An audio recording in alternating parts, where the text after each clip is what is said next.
Ask Mufti Mujib Rahman. बिस्मिल्लाहिर्रहमानिर्रहीम अल्हम्दुलिल्लाहि रब्बिल आलमीन वल आक़िबतु लिल मुत्तक़ीन वस्सलातु वस्सलामु अला अशरफिल अंबिया वल मुरसलीन व अला आलिहि व सहबिहि अजमईन इला यौमिद्दीन।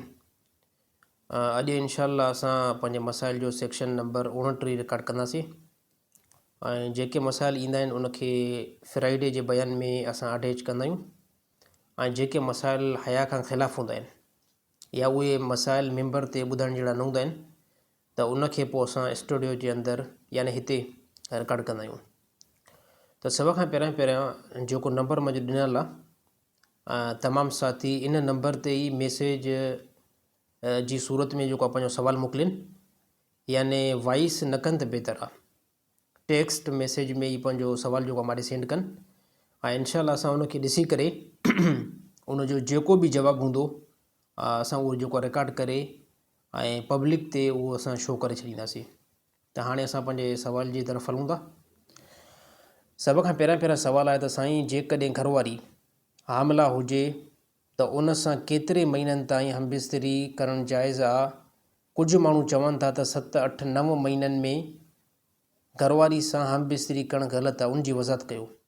त इस्लाम कंहिं क़िस्म जो कोई बि ममानत न आहे ॾिनी त उहा घरवारी जेकॾहिं 7 महीने में पहुचे, 8 महीने में पहुचे या 9 महीने में पहुचे त उन सां हमबिस्तरी करणु ग़लति आहे। इस्लाम इन जो कंहिं क़िस्म जो कोई बि हुकुम न ॾिनो आहे। हा, जेकॾहिं घरवारी हामला आहे, तव्हांखे माहिर डॉक्टराणी रोके थी त यानी 7 महीने या 8 महीने या 6 महीने या 9 महीने घरवारी सां कंहिं क़िस्म जो कोई बि हमबिस्तरी न आहे करणी, कहिड़ी सूरत में औरत खे नुक़सानु पवंदो या अहिड़ी तरह ॿार खे नुक़सानु पवंदो, उन सूरत में रुकजणु इंतहाई ज़रूरी आहे। बाक़ी इस्लाम जेको आहे इन जी कंहिं क़िस्म जो कोई बि हद बयानु न आहे कई त घरवारी जेकॾहिं हामिल आहे त 7, 8 ऐं 9 महीने में घरवारी सां हमबिस्तरी करण खे जेके माण्हू ग़लति सम्झनि था, इस्लाम इन जी कंहिं क़िस्म जो कोई बि तालीमात न आहे ॾिनी। जेकॾहिं घरवारी जी सिहत ठीकु आहे ऐं माहिर डॉक्टराणी रोके बि नथी यानी इन महीननि जे अंदरि, त पोइ घरवारी सां बंदो पंहिंजी घरवारी सां हक़दारी करे सघे थो, उन में कोई बि इशू न आहे। सही, बैतुल ख़ला जे अंदरि मोबाइल फ़ोन जो इस्तेमालु करणु कीअं आहे?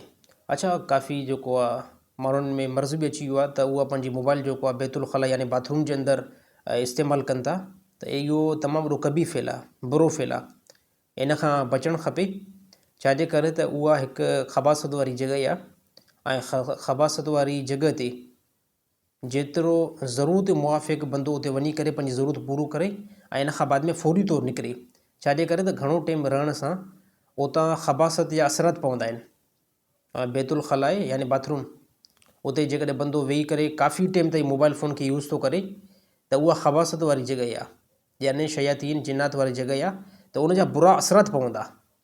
जेकॾहिं कोई शख़्स नओं बालिग़ थियो हुजे, उनखे अञा ॾाढ़ी न आहे आई, छा उहो इमामत कराए सघे थो या न?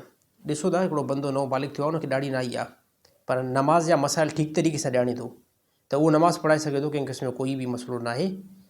शर्त इहो आहे त बालिग़ हुजे ऐं अहिड़ी तरह नमाज़ जा मसाइल जेको आहे ठीकु तरीक़े सां ॼाणींदो हुजे, इहो इन जो हुकुम आहे। साईं, मां काफ़ी वक़्त खां वठी करे नमाज़ूं क़ज़ा कयूं आहिनि, उनखे अदा कीअं कयां? नमाज़ जेकॾहिं काफ़ी टाइम खां वठी करे क़ज़ा थियूं आहिनि, उनखे अदा करण जो आसान हिकिड़ो तरीक़ो इहो आहे, तव्हां जंहिं टाइम वक़्ती जेको आहे अदा नमाज़ पढ़ो था, उन सां गॾोगॾु क़ज़ा खे पढ़ी छॾियो। मसलन तौरु तव्हां फजर जी नमाज़ पढ़ी, फजर नमाज़ पढ़ण खां बाद में उन सां गॾु 2 रकातूं क़ज़ा बि फजर जूं पढ़ी छॾियो। अहिड़ी तरह ज़ोर जी नमाज़ तव्हां पढ़ी, उन सां गॾु ज़ोर जी नमाज़ सां कठे पोयूं जेके क़ज़ा थियल आहिनि उहे रोज़ानो पढ़ंदा वञो। उनजी तरतीब इहा आहे त जॾहिं तव्हां सभ खां पहिरियां क़ज़ा जी नियत कंदो त तव्हां इहा नियत कंदो, या अल्लाह, हे मां क़ज़ा नमाज़ पढ़ां थो जेकी मुंहिंजी ज़िंदगी जी पहिरीं थी आहे। अहिड़ी तरह सुभाणे वरी, या अल्लाह, हे मां उहा क़ज़ा पढ़ां थो ज़िंदगी जी जेकी मां खां थी आहे ज़िंदगी में 2 क़ज़ा, अहिड़ी तरह हे 3 क़ज़ा, हे 4थी क़ज़ा, ईअं ई बंदो जेको आहे पंहिंजूं नमाज़ूं अदा कंदो अचे।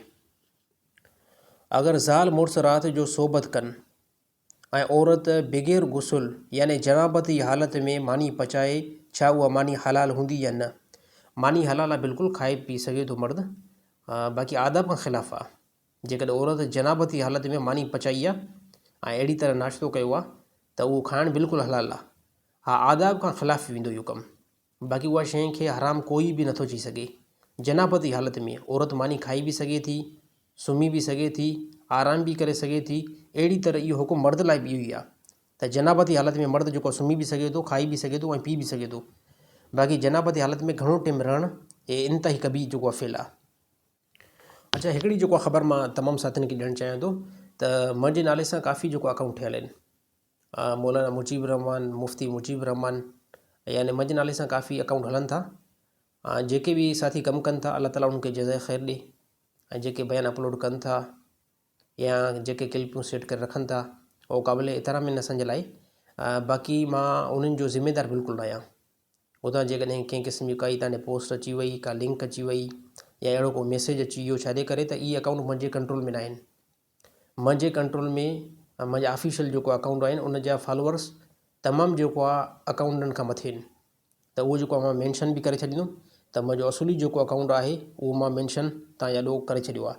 बाक़ी इन खां अलावा जेके बि अकाउंट आहिनि काफ़ी दोस्त कमु कनि था, अल्लाह ताला उनखे जज़ाए ख़ैर ॾे। बाक़ी उन्हनि जो ज़िम्मेदार मां न आहियां। उतां को मैसेज अचे, को अहिड़ी तरह नंबर अचे, राब्ते करण जी कोई कोशिशि करे, या मुंहिंजे यानी व्हाट्सअप ते मुंहिंजो को फ़ोटू लॻाए करे तव्हां ने को मैसेज करे, त बिल्कुलु जेको आहे उहो जाली कमु हूंदो। मुंहिंजो जेको नंबर आहे व्हाट्सअप जो उहो मां तव्हां यादो शो कयां थो, इहो ई मुंहिंजो नंबर आहे। बाक़ी इन खां अलावा जेको बि तव्हांजे नंबर अचे थो उन नंबर जो मुजीब रहमान ज़िम्मेदार बिल्कुलु बि न आहे। ऐं जे काफ़ी फ्रॉड हिन टाइम हलनि था त माण्हू फ़ोटो इस्तेमालु करे, नालो इस्तेमालु करे काफ़ी पैसा बि कमाइण जी कोशिशि कनि था, माण्हुनि खे लुटण जी कोशिशि कनि था, त इन खां जेको आहे तमामु साथी बचण जी कोशिशि कनि।